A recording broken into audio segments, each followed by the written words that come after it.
friends, hopefully if we're here doing clams in a side plank, we've done both clams and we've done side planks.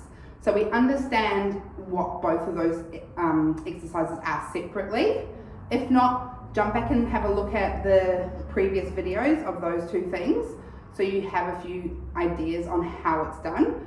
But the main idea is a clam, is we're trying to use that lateral hip. We're keeping our pelvis very still as we open our knee up and down. So we're working on sort of that external rotation of the hip in a stable position through the pelvis.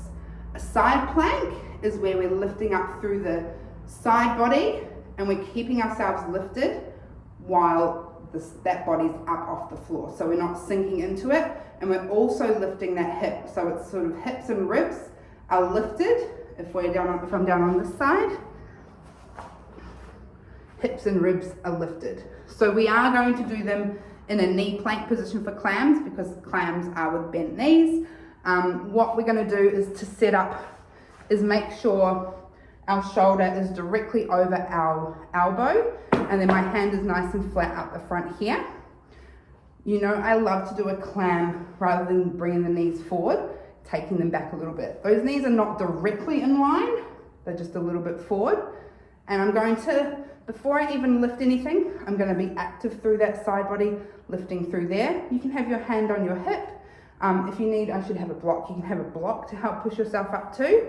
But then from here, we're going to push up.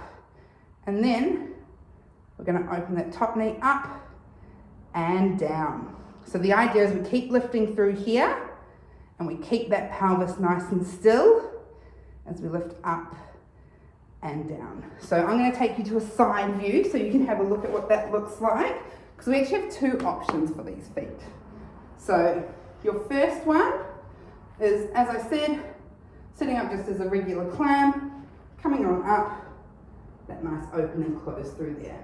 So we want to make sure we're nice and secure through there. We've got a lovely lift through the core, hips are lifted, and we're really engaging and feeling it through our lateral hip, and we're not getting any referral or soreness through the lower back or through the shoulder.